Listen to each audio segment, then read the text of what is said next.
የኢትዮጵያ ታሪካዊ ህጋዊና መልክዓ ምድራዊ የባህር በር ባለቤትነት ከፍተኛ የኢኮኖሚ እድገትና ከፍተኛ የህዝብ ቁጥር መኖር የጥያቄዋን ምክንያታዊነት ያጎላዋል።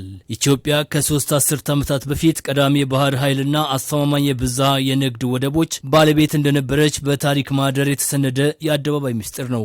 የኢትዮጵያ ታሪካዊ ጠላቶች የፈጸሙት በደል ለጊዜውም ቢሆን ሀገርን ከስልጣኔ መነሻና የተፈጥሮ ጸጋዋን እንድትገፈፍ በማድረግ የየብስ እስረኛ እንድትሆን ማድረግ ችለዋል።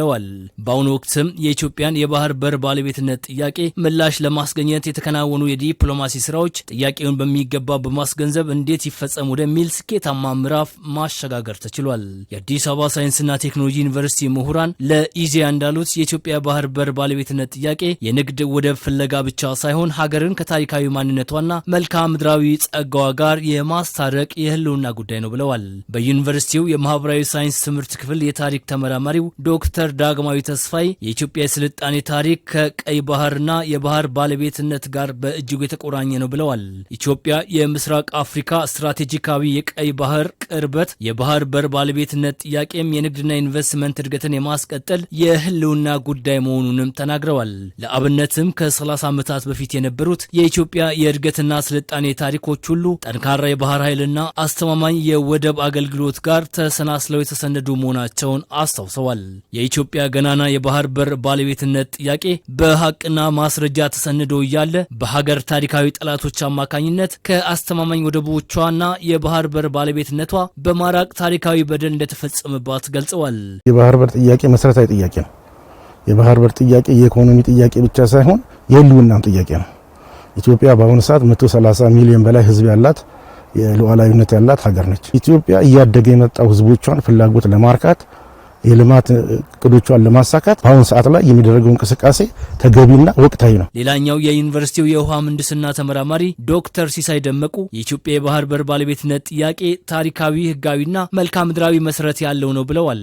ኢትዮጵያ ህጋዊ፣ ታሪካዊና አስተማማኝ የባህር በር ባለቤት የነበረች ሀገር በተፈጸመባት በደል ከራሷ ወደቦችና የቀይ ባህር ተጠቃሚነት እንድትርቅ መደረጉን አስታውሰዋል። የዓለም አቀፉ የውሃ አካላት የጋራ ተጠቃሚነት መርህ፣ ታሪክ፣ ህጋዊነትና መልክዓ ምድራዊ አቀማመጥ የኢትዮጵያን የባህር በር ባለቤትነት ጥያቄ ምክንያታዊ እንደሚያደርገው ተናግረዋል። አሁን ባለው ዓለም አቀፍ ትርጓሜ መሰረት እስከ 44 ኪሎ ሜትር ድረስ ያለው ውሃው የዛ ሀገር አካል ነው የሚሆነው፣ እንደ ውሃው ስፋት ማለት ነው። ተጋሪ በሆኑ አካባቢ ሀገሮች ላይ የሰላሙ አብሮ በጋራ የመጠቀም መብት ያመጣል። የባህር በር ባለቤት ኮስተል ላይ ኦነርሺፕ ማለት ነው። የባህር በሩ ያለው በዛች መውጫ ላይ ያለው ሙሉን ያለውን የባህሩን የመቆጣጠር የመጠቀም አየር ኃይል የማድረግ የባህር ኃይልን የማዋቀር ጥቅም ነው ማለት። ምሁራኑ የኢትዮጵያ የባህር በር ባለቤትነት ጥያቄም የተቋረጠን የገናና ስልጣኔ ክር በመቀጠል ታሪካዊ ስህተትን የማረምና ሀገርን ከተፈጥሮ ጸጋዎቿና ማንነቷ ጋር የማስታረቅ የህልውና ጉዳይ መሆኑን ገልጸዋል።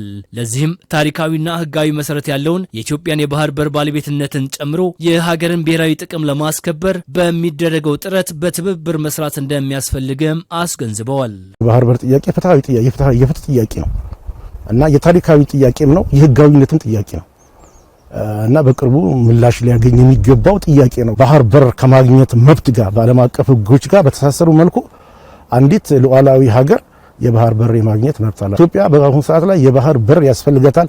ምንም ጥያቄ አያስፈልጉም። እንዴትና መቼ ነው ጥያቄ። አሁን ይህንን ሴኩር ለማድረግ ነው እንግዲህ ዜጎች በየድርሻቸውን በዚህ ግንባር ላይ የራሳቸውን አስተዋጽኦ እንዲያደርጉ የሚጠበቀው ማለት 130 ሚሊዮን ህዝብ ሀብት በቀላሉ ለሌላው ዓለም ተደራሽ ይሆናል። ውጭ ያሉ ባለሀብቶች ያለምንም መጉላላት በዛ ባህር በር መብት ተጠቅመው ኢትዮጵያ ውስጥ ማልማት ይችላሉ፣ መጠቀም ይችላሉ እና ይሄ ሁሉ የሰነቀ ነው የባህር በር የወንዝ የሀብት አጠቃቀም ሌሎቹ ሳንጎዳ አብረን በጋራ መብታችንን ታሪካዊ መብታችንን በአካባቢያዊ መብታችንን የምንጠቀምበት ላይ ተመካክረን ስንወያይ በደንብ ስንረዳ የነቃ ዜጋ ስንሆን ነገሮች ሁሉ ይፈታሉ።